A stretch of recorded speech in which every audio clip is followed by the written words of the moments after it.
Yo, yo, the ending of this Stephon Marbury documentary, we gotta talk about it.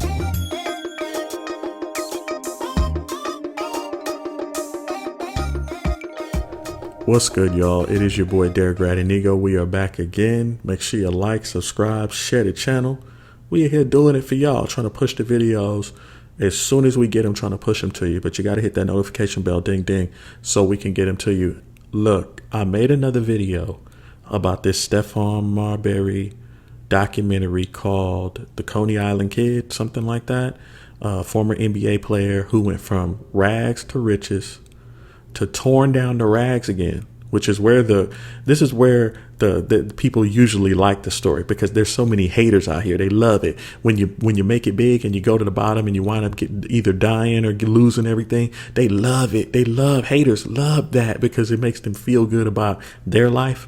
But in this situation, Stephon went from rags to riches to rags, and then he moved to China and resurrected his career and learned about himself and got his life back and his confidence back. And they treated him like a brother and a son, and he became a even bigger human by the time he got back to America. So it's a rags to riches to rags to riches again. And I made a statement that I would do a whole video about this, the last scene in this movie. Now, if you haven't seen it and you want to see it, please go watch it and then come back and you could discuss it here with me. But if you have seen it, I need to talk about it for a few minutes, okay? Let me give you the backdrop. If you don't want to watch it, just keep watching here. Spoiler alert, whatever. There's no sirens, no magical sirens. That's all you're going to get. So, spoiler alert. So, at the end of the movie, Stephon goes from high school student. Now, this is real. This is a documentary about Stephon Marbury, NBA player. Goes from high school player to college 1 year to the NBA, makes it big, falls off, has this, the media tears him apart, whatever, just like they do, gets him to the point of where he's almost suicidal, I guess, or whatever. And then he gets a call from China to go play in China, and he decides to go to China. So when he goes to China, he resurrects himself, learns about patience, learns other things, learns other cultures. The people love him. They love on him. They don't hate on him like the American media. He wins 2 or 3 championships out there and then comes back. Now, when he comes back, you have to imagine he's been through all this. He's in the barbershop, and he's sitting in the barbershop, and there's a little boy that comes in the barbershop, and it's kind of a replay on his life. Like he's asking a 9-year-old boy, what do you want to do? The little boy's like, I want to be in the NBA. So he's just sitting talking, and he's eating some food or whatever, and the little boy's in the barber chair. And it's the most deepest thing, I promise you. It's so deep. He's in the barber chair, and Stephon is asking him about being in the NBA. And Stephon says, I think he said something to the effect of, why do you want to be in the NBA? You could be president. And the little boy's just sitting there. It's crazy. The little boy just sitting there, and the dude's trying to cut his hair. He's just looking at Stephon like, are you crazy? And Stephon is looking at him and he stops eating. And he's like, what? Nobody told you that before? And the little kid's just looking at him, staring he's like, no, has no one ever told you that you could be president? You don't have to dribble a ball or rap to get out there. And this is a 9-year-old boy getting a haircut. He's just and so Stephon says, if you become president, you could come back and help all of the people in Coney Island, all your friends. The little boy sitting in the chair says, nobody ever told me that. And Stephon Marbury is so deep. He's sitting in the chair, and it's this real life documentary. Go watch it. He's sitting in the chair, and he's eating some chicken or some little food, and he starts kind of crying. And you can see him trying to block it because he was so violated that the kid was just buck honest. Was I'm 9. No one's ever told me I could be president. I mean, honestly, I thought I had to dribble a ball or rap to get up out of here. This is the problem right now with these democratic cities. This is 100% the problem. Now, I said in another video that Stephon Marbury is my new NBA hero because I'm not dealing with the NBA anymore. They whack to me. They're fraud. what solidified it during the documentary, Stephon Marbury tried to come out with a $15 shoe. He tried to come out with a $15 shoe as like some sort of thing where he was like, I'm going to make sure everybody can afford the shoes. I'm going to make sure everybody can have the shoes. I'm coming out with a $15 shoe. People like I'm unnamed. I won't name people, but certain people that that are still playing, that are supposedly the king, came out and was like, I'm not sporting no $15 shoe. I would never put myself in a $15 shoe, and got people to go against that. Can you believe that? So that they could buy their higher price shoes. Yet these people are supposedly the NBA people that are helping the ghetto. They're supposedly the NBA people that are helping the people in the hood. They're, like I say on a lot of videos, these people are like the Judas to Jesus. They're only here to cause confusion. So again, this is another reason why I respected Marbury. He tried to come out with a $15 shoe, and the $15 shoe, he was wearing it too. He was like, I'm not just going to promote it just so whatever. I'm going to wear it and play in it. And they shot it down because these NBA players started making fun of people wearing it and saying you were broke. And you know how that is. You can't be broke in the hood, because then they're going to make fun of you, and you can't, Lord knows your ego can't handle that. So again, back to the scene that I was telling y'all about. Can you imagine you're sitting there and the little boy's just looking at you? And it would have been, this is not a situation where, you have some boys that are like, I don't know. This little boy looked really cognitive, and he's just looking at Stephon like he's crazy. Like a 9-year-old. He's like, it's like, bro, like, what do you mean, president? Just look on his face. Stephon says, just what I said. Does no one tell you that? He's like, nah, nobody ever told me that. And it hit me. So I know it hit Stephon. That's why Stephon got emotional in that moment, because it hit me. And I'm trying to tell y'all the issues in the black community. These people in these leftist cultures, these leaders, these pastors, these politicians, they're teaching people to be very competitive and very dog eat dog in these games and these other stuff, without telling them that they could be intellectually something special. They're saying, you better dribble that ball. You better pick up that mic and rap like you never rapped before. I mean, it's basically a modern day plantation, to where if I told a kid he could be a doctor, he'd look at me like I'm a freaking insane maniac. Can you believe that? This is a documentary. This wasn't staged in the movie. You could tell it wasn't staged. This is a documentary, and they're just taping. This isn't something staged with a 9-year-old, like you're watching a movie or you're watching like some sort of Boys in the Hood.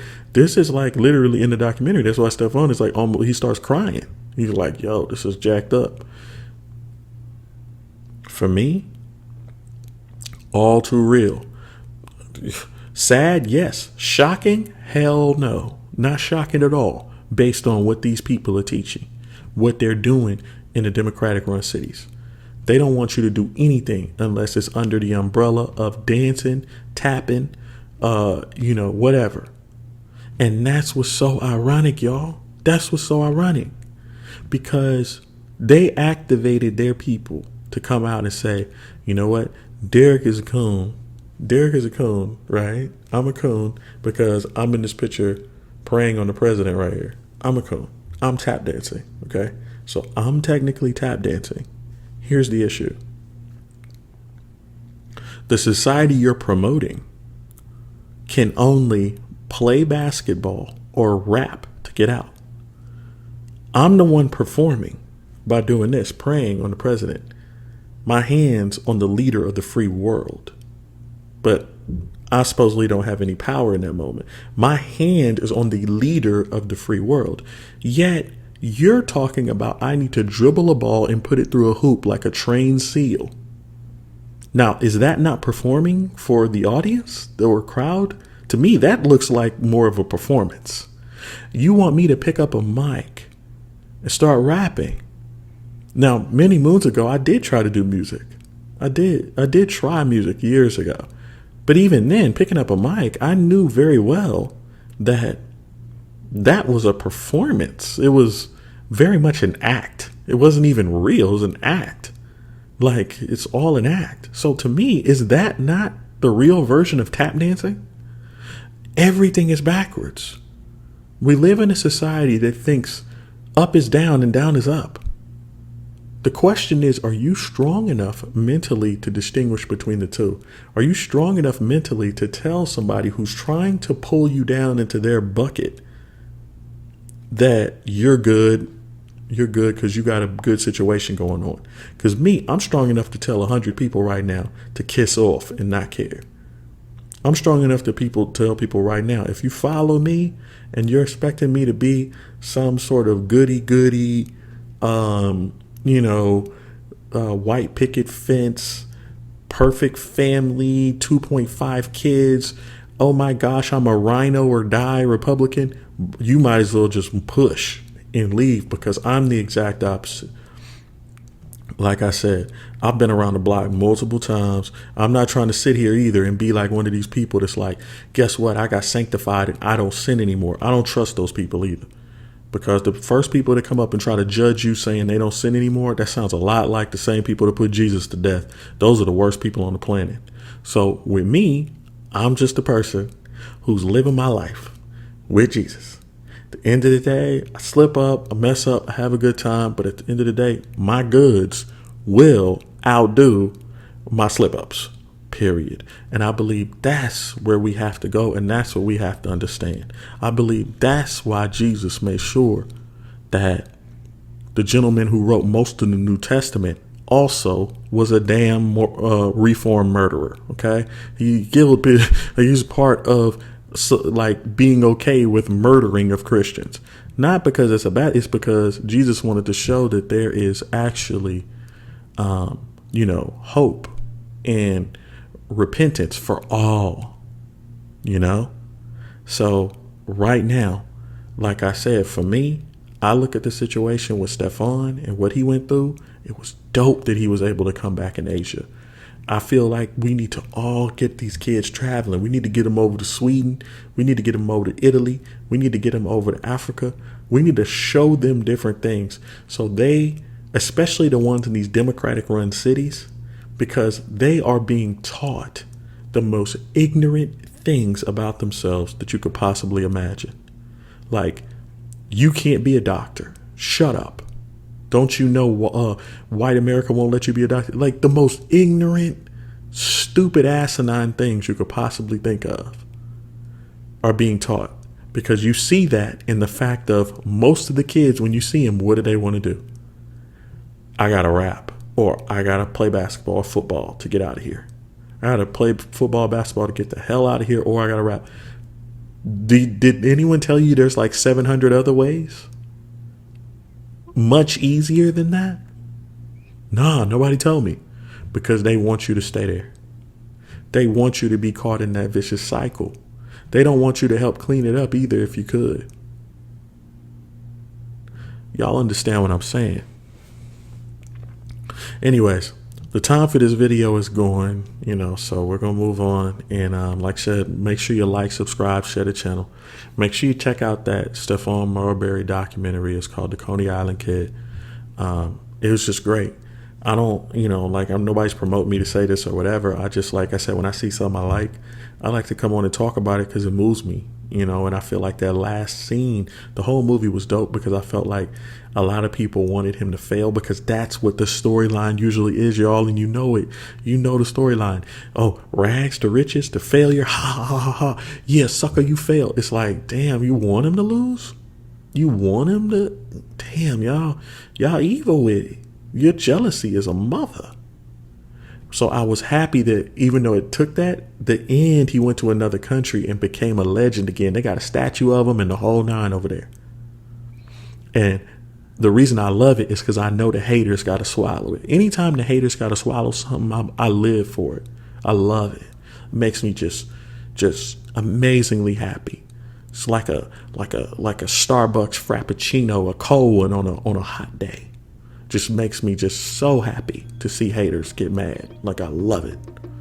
If you have any pictures of haters getting mad, please send it to me. Like, this is one of my greatest loves, is haters just having to swallow their pride and shut the hell up. I love it. Anyway, remember, take care of yourself inside and outside. And there's only two things important in this world: and both of them are love. All right. Peace.